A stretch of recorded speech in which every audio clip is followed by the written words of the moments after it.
एक बार की बात है। एक जंगल में भोलू नाम का चिड़ैया किसान अपनी माँ के साथ रहता था। वह खेत में हल चलाकर फसल उगाता, जिससे अपना और अपनी माँ का गुजारा बड़ी मुश्किल से कर पाता था। वह स्वभाव से बहुत ही सीधा और मेहनती था। एक दिन भोलू अपने खेत की तरफ जा रहा था। तभी उसका पड़ोसी कालू कौआ आ गया। वह बहुत चालाक और कामचोर किस्म का पक्षी था। कालू कौआ भोलू से बोलता है। भोलू, कहाँ जा रहे हो? जरा मेरी बात सुनो। हाँ कालू मामा, बोलिए। मुझे किसी काम से बाजार जाना है। क्या तुम आज मेरी खेत जोत दोगे क्या? हाँ कालू मामा, आप निश्चिंत होकर बाजार जाइए। भोलू बहुत सीधा था। वह उसकी बात मान गया और कालू कौवे के खेत पर काम करने चला गया।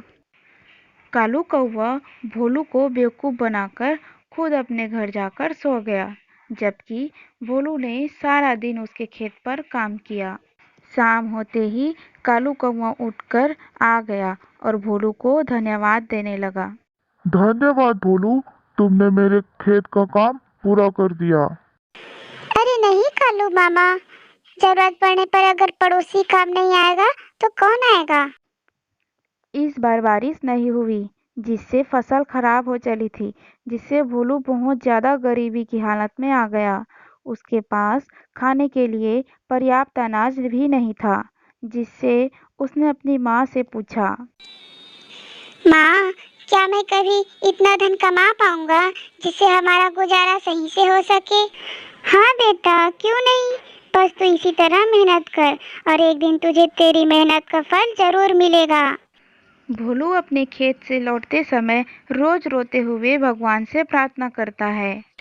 हे भगवान, मेरी मदद करो जिससे मैं अपनी और अपनी माँ का सही से पेट भर सकूं। एक रात को भोलू जब सोता है तो उसको सपने में एक पेड़ से सोने के सिक्के उस पर बरसते हुए नजर आते हैं। जैसे ही उसकी सुबह आँख खुलती है, तब वह अपनी माँ को सारी बातें बताता है।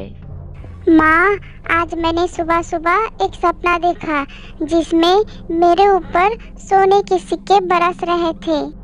आप मुझे कहती थी ना कि सुबह सुबह का सपना सच होता है, तो क्या ये सपना मेरा सच होगा।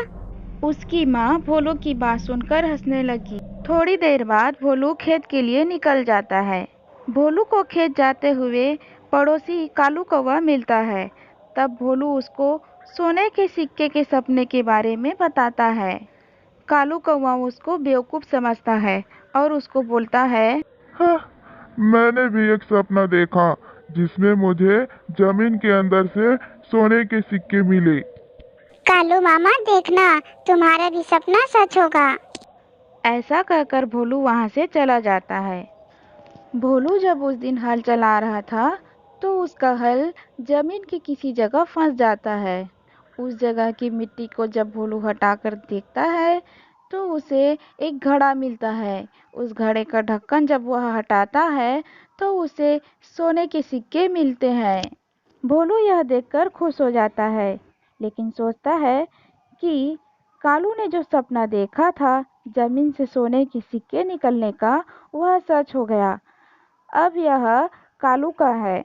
यह कहकर वह उस घड़े को छोड़कर कालू के घर शाम को चला जाता है। कालू मामा, तुम्हारा सुबह का सपना सच हो गया है।